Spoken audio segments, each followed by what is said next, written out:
Hello, everybody, and welcome to the Tuesday edition of Video Clips. And I'm going to talk today about a rather personal issue for me, but I know it's affecting all of you, which is disconnection. But before that, just a couple of things. First of all, the Food Over Medicine boot camp that we do every year here will be held on Saturday, March 13th from 10 to 3. It includes lunch. Based on my book, Food Over Medicine, The Conversation That Can Save Your Life, with updates, nothing that's really changed, but updated information on the topics and the book. And if you don't live in driving distance of Columbus, you can watch the entire program on Zoom. Second thing, this weekend is the Communication and Problem Solving class with Kylie Rohrbaugh, Friday night, Saturday afternoon, boot camp style. And at the end of the month is the HIV/AIDS boot camp, which is a fascinating workshop, boot camp, not only for people who are affected by this particular condition, but people who are interested in our current public health crisis and some of the background in public health that led to it. I think you would find really fascinating. That HIV/AIDS class is $695, but it is free if you spend $1,000 with us between now and when the class takes place. So if you want to talk about that, by the way, with one of our staff people, just send me an email at pampopper@msn.com. We'll reach out to you. In terms of the Cancer 201, the ongoing course that will go on forever, this week we're going to cover DMSO on Wednesday, and in a couple weeks we're going to cover Hoxsey. So every couple weeks I do an updated, I add more videos and teach more classes on more alternative treatments. And then I want to just mention a little bit about our new program or format for handling YouTube videos, and that is we're going to post on YouTube on Tuesday and Thursday only. And the content will be a little bit different than what you might have been used to. It will still be related to COVID and general health and that sort of thing. We're going to post videos on Wednesdays and Thursdays someplace else. And if you want to make sure you get all the videos and the Forbidden newsletter, then you want to be a direct subscriber where we send you an email every day. Monday, you get the newsletter, and then Tuesday, Wednesday, Thursday, Friday, you get the link for where the videos are posted. And we think that this is one of the best ways to serve you and to make sure that we have the freedom to say the things that we want to say in the right venues where we won't have problems. I think you know what we mean by that. All right, so today I want to talk about disconnection. Normally Wednesday was the day that I talked about personal issues, but it's going to be Tuesday from now on. And well, sometimes, not always, I guess. You know, the reason I chose this topic is that for some reason, and I don't think it was chance, a lot of people have been asking me about this on podcasts, the fractured relationships that people are experiencing and the amount of stress that people are experiencing. I've talked about it. It's happened in my own situation. Many colleagues are former colleagues, and there are dozens of people who I used to see all the time who I haven't talked to since this all began about a year ago. I'm not happy about it. I'm not as sad as some people might think, and some people might think my response isn't, appropriately feeling more dismayed about it.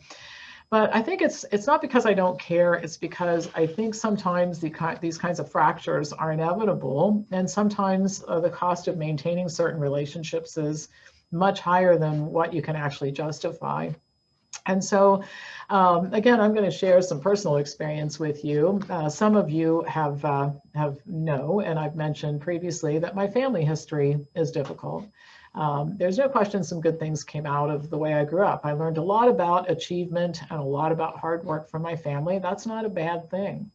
I learned that I could do almost anything I wanted if I set my mind to it, and that's not a bad thing. But I didn't learn much about how to build trusting relationships or mutually supporting relationships or relationships at all.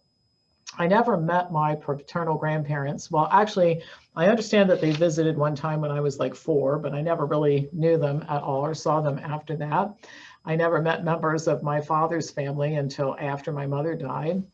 He's mentioned that he regrets it, but he's never apologized for it. And in my dad's world, no matter what goes wrong, you just keep going. You don't really want to waste a lot of time going over things or fixing anything. Just avoid conflict and don't talk about anything. That was my dad's philosophy. So I left home early, pretty angry kid, and I wish that that hadn't been the case, but probably made the most sense to me based on my understanding of the world at that time. I didn't speak to my parents or to my sister for 17 years. Eventually, my father reached out to initiate some conversation, and eventually we established, I think the best way that you could describe the relationship was that it was cordial. It never became close. And there's more to the story, and I keep saying I'm going to write about it in my autobiography someday, the tell-all book at some point. But the reason why I'm sharing this with you today is that I look back and I think, gosh, my life would have been easier if I'd been born into a more normal family. My life would have been better had I not started my life as an angry person who acted out in very negative ways and wasted a lot of time before deciding to become a productive human being. Not particularly proud of some of the things I did back then. But reflecting back on these experiences, which happened a long time ago, the reality is that I've experienced the closeness and dependability that one expects from family members. I just got it from other people. I learned to have a lot more tolerance and empathy for people who are angry and disconnected and rudderless and struggling like I once was. And boy, I talk to a lot of people like that right now. I'm not celebrating the fact that my family relationships have been fractured and sometimes non-existent, but rather just accepting the way they are, recognizing that there's nothing I've needed in life that I haven't been able to get as a result. It just came from someplace else, not the expected source. And also realizing that things turned out okay for me, all things considered. In fact, I think it's fair to say, looking back, that had my family situation been considerably different, maybe some of the wonderful things that happened in my life would most likely not have happened. And I think the big point is that as I reflect back on it, my sister managed to maintain contact with my parents, and my sister actually became close to my father's family after my mother died. But I look back and the cost of being in that situation, I could have made nice to them. I could have done what she did and maintained a relationship at all costs. And boy, there would be a lot of economic benefit from doing that for all this past, I don't know how many years, decades. But you know what? I don't think it would have been worth it.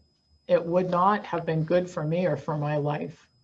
Because at a certain time, you just basically have to say, the way that I would have planned this is not the way that it turned out. The way that I would have liked to have had my family relationships, it isn't the way that it turned out. Trying to force it to be the way that I wanted it, which would basically have been to compromise my thoughts about everything, just go along to get along. You've heard what I have to say about that. I don't think that that would have been very good for me. I think it would have been better to find genuine relationships with other people. In other words, my father is, he's a charming person. He always was when he was younger. He never really was like a father to me. And the frustration of hanging around with him more, trying to make him into the father that I wanted, I don't think that would have turned out so well. I think it was better to just say, look, it isn't there. I'm going to have to forge relationships other places to get the things that I need, which are closeness and dependability and connection to people. So as you reflect on your own fractured and disconnected relationships right now with family and friends, it's okay to be sad. I was sad to an extent, but also realize that the end of your story hasn't yet been written, as the end of mine hasn't been written. You don't know what life and God have in store for you. And at some time you might actually think to yourself that some of the pain led to a better place. I mean, I think that's how it turned out for me. And that given the choice to connect at all costs, bury whatever my thoughts were, my preferences, my personality, whatever, just let all that go away to maintain connection with people who behaved in unacceptable ways as far as I'm concerned. I don't think that that would have been very healthy. And I'm glad that that choice was not the one that I made, or maybe it got made for me from the standpoint that the disconnection for that long period of time.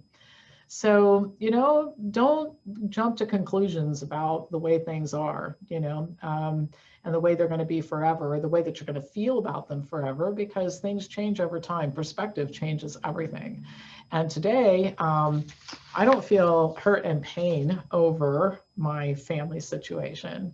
I just look at it as almost like a third-party observer and say, well, that's what happened. And, it's just what happened. And how I respond to it, what I make of it, that's on me. And fortunately, I had some influence from some good people who convinced me that to make that the defining moment in my life, to make that what my life was all about, would have been terrible for me, right? Not a good thing for me at all. So I'm glad I didn't do that. I'm glad the way everything turned out. And I think eventually we'll be glad the way all this turns out if we just have the patience to see it through. All right, thank you for watching. As usual, pass this on to anybody who you think might enjoy watching it, learning more about what's going on in this crazy COVID land we live in. I'll be back to you tomorrow with more news. And once again, my email address is pampopper@msn.com if you want to talk about careers and courses and free classes and all the other stuff that we do here. And we'll do our best to take care of you. And if you want to direct subscribe to 4 videos a week in a newsletter. Thanks for watching.